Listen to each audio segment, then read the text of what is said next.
Donc une source interne, une source externe et une source administrative.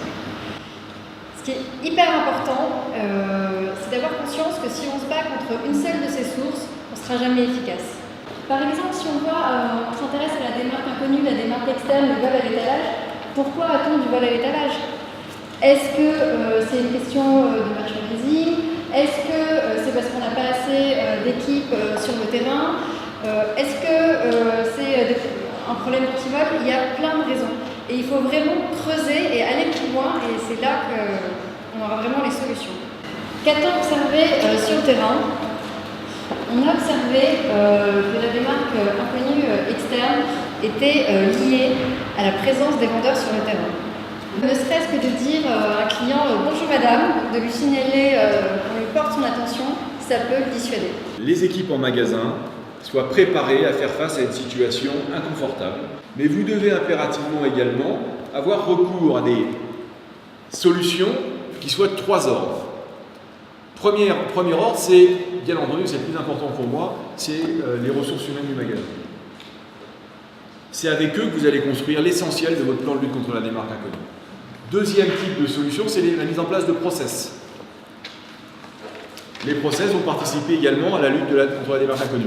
Et en troisième, avoir recours à des solutions techniques, mais en aucun cas, vous ne pouvez concentrer votre plan d'action de lutte contre la démarque inconnue sur un seul de ces éléments. Et maintenant, on va se tourner vers la démarque interne. Donc on a plusieurs facteurs, notamment la démotivation. Si on prend des faits avérés, on remarque que la plupart du temps, les personnes qui volent sont effectivement des personnes démotivées. Si on a des process très clairs, notamment sur l'encaissement, ça va être plus compliqué de frauder. Alors que si les process sont moins bien définis, en les analysant, le collaborateur peut s'apercevoir qu'il y a un risque mesuré et essayer de frauder.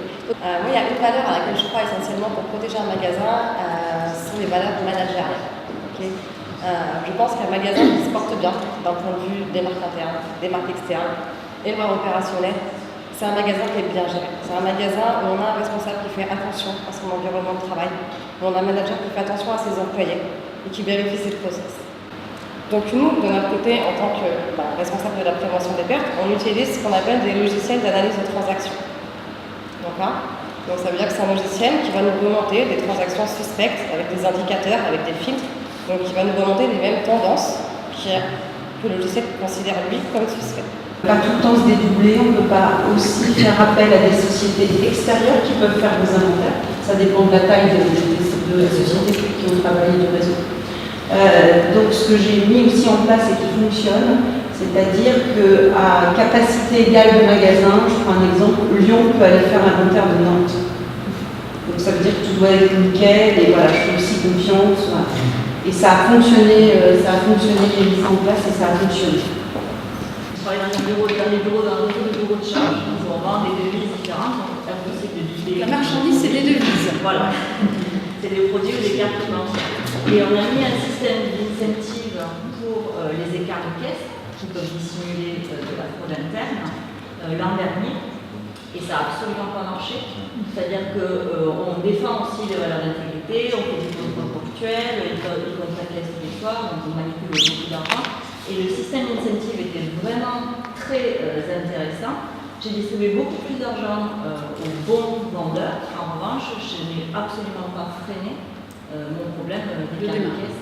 Donc ça t'a coûté plus cher. Ça m'a coûté beaucoup plus cher. En fait, Erika, ce que vous nous dites, c'est que vous aviez un problème d'écart d'inventaire, un gros problème, et que vous avez agi sur plein de choses différentes. Et l'organisation du stock, effectivement, dont on voit clair, et que chaque chose a une place, et chaque chose a sa place. Évidemment, on a des résultats. Vous avez parlé donc d'inventaire tournant, vous avez parlé de personnes dédiées au stock et que tout le monde n'aille pas au stock, donc de limitation des accès au stock. Et vous avez parlé également de systèmes anti-vol et de caméras.